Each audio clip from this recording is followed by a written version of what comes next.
ഇന്ന് ഇൻസ്റ്റൻ്റായിട്ട് ഒരു ദോശ എങ്ങനെയാണ് തയ്യാറാക്കുന്നത് നോക്കാം. അതിനായിട്ട് ഞാനിപ്പം 1 കപ്പ് ബ്രോക്കൺ വീറ്റാണ് എടുത്തിട്ടുണ്ട്, നുറുക്ക് ഗോതമ്പ്.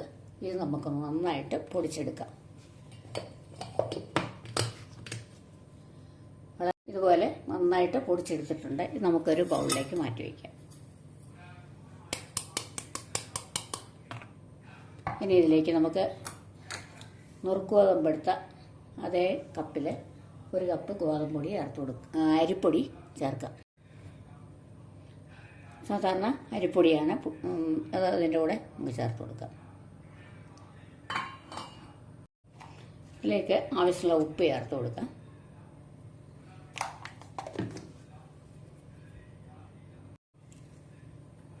നന്നായിട്ട് ഒന്ന് മിക്സ് ചെയ്ത് കൊടുക്കാം. അരിപ്പൊടി, ഉപ്പും റവയെല്ലാം കൂടെ, റവയെല്ലാം ഗോതമ്പ് പൊടിച്ചത്, നുറുക്ക് ഗോതമ്പ് പൊടിച്ചത് എല്ലാം കൂടെ നന്നായിട്ട് മിക്സ് ചെയ്തിട്ടുണ്ട്. ഇനി ഇതിലേക്ക് നമുക്ക് 1 ഗ്ലാസ് വെള്ളം ചേർത്ത് കൊടുക്കാം. കട്ടയില്ലാതെ നമുക്ക് ഇതുപോലെ ഒന്ന് നന്നായിട്ട് ഇളക്കി കൊടുക്കണം.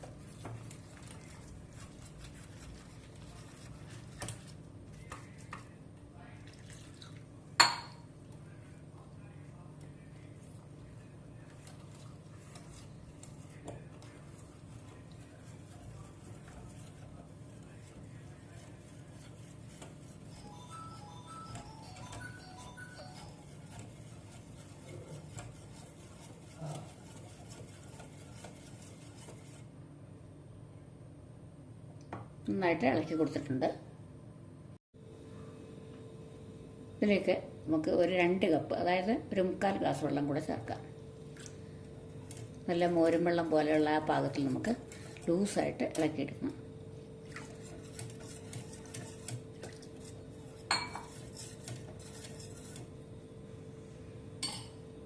ഇതിനെ ഒരു 10 മിനിറ്റ് നമുക്ക് അടച്ചു വയ്ക്കാം. നമുക്കിതിനൊരു നല്ല ചട്നി ഉണ്ടാക്കാം. ഇതിനായിട്ട് ഒരു 4 ടേബിൾ സ്പൂണോളം തേങ്ങ എടുത്തിട്ടുണ്ട്.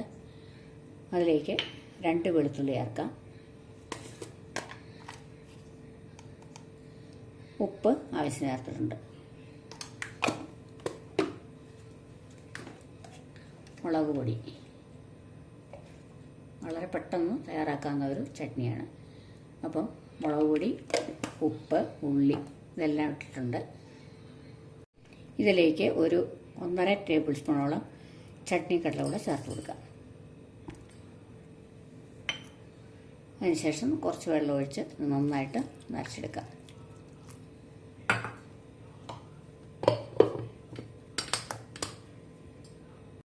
ചട്നി ഇതുപോലെ നന്നായിട്ട് അരച്ചെടുത്തിട്ടുണ്ട്. ഒരുപാട് വെള്ളമില്ല, തീരെ കട്ടിയല്ലാത്ത രീതിയിൽ നമുക്കിത് എടുത്തിട്ടുണ്ട്. ഒരല്പം വെള്ളം ഇതിലേക്ക് ഒഴിച്ചു കൊടുത്ത് ഒഴിക്കാം. ഇനി ഇത് നമുക്കൊന്ന് കടുക് വറുക്കാം. കടുക്, മുളക്, കരിവേപ്പില എല്ലാം ചേർത്തിട്ടുണ്ട്. നമുക്കിനി ഇതൊന്ന് വറുത്തതിലേക്ക് ചേർക്കാം. കടുകൊക്കെ പൊട്ടി വന്നിട്ടുണ്ട്, കരിവേപ്പിലയൊക്കെ നല്ലതായിട്ട് മൂത്തു. നമുക്കിനി ഇത് ചട്നിയിലേക്ക് ചേർത്ത് കൊടുക്കാം. കടുക് വറുത്ത് ചേർത്തു. നല്ല ടേസ്റ്റി ആയിട്ടുള്ള, വളരെ പെട്ടെന്ന് തയ്യാറാക്കുന്ന ഒരു നാടൻ ചട്നി നമുക്കിതുപോലെ തയ്യാറാക്കാം. നമ്മൾ പാൻ അടുപ്പിൽ വെച്ചിട്ടുണ്ട്. അതൊന്ന് ചെറുതായിട്ട് ചൂട് വരുന്നവരെ വെയിറ്റ് ചെയ്യാം.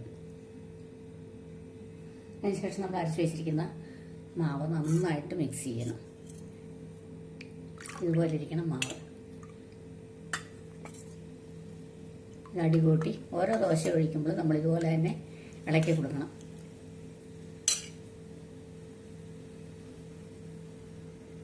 കല്ല് ചെറുതായി ചൂടായിരുന്നു. നമുക്കിതുപോലെ മാവ് ഒഴിച്ചു കൊടുക്കാം.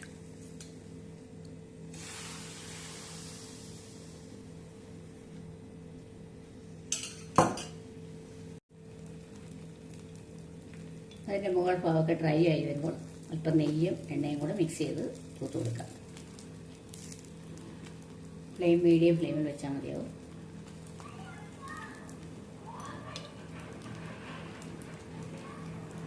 ഒരു സൈഡും മൊരിഞ്ഞ് വരുമ്പോൾ നമുക്ക് തിരിച്ചിടാം. ഇതുപോലെ ബാക്കിയിരിക്കുന്ന മാവും നമുക്ക് ദോശ ഉണ്ടാക്കിയെടുക്കാം.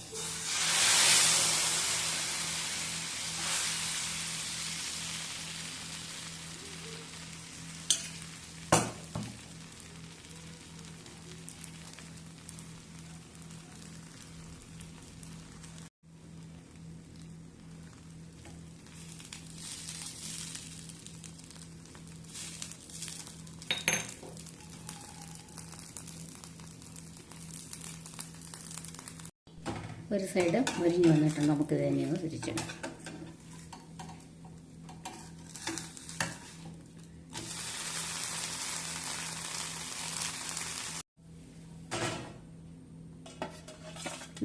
നല്ല കളറിലുള്ള നല്ല മൊരിഞ്ഞ ദോശ പോലെ നമുക്ക് ഈസി ആയിട്ട് തയ്യാറാക്കാം.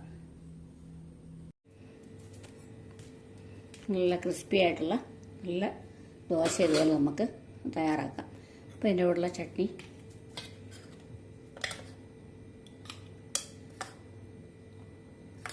ഒരു 10 മിനിറ്റൊക്കെ ഉണ്ടെങ്കിൽ നമുക്ക് രാവിലെ ഇതുപോലെ ബ്രേക്ക്ഫാസ്റ്റ് അല്ലെങ്കിൽ ഡിന്നറൊക്കെ തയ്യാറാക്കാവുന്നേ ഉള്ളൂ.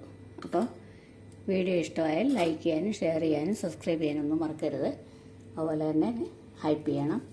നിങ്ങളുടെ വിലയേറിയ അഭിപ്രായങ്ങളൊക്കെ കമൻറ്റ് ചെയ്യാനും മറക്കരുത്. മറ്റൊരു അടിപൊളി വീഡിയോയുമായി നമുക്ക് വീണ്ടും കാണാം.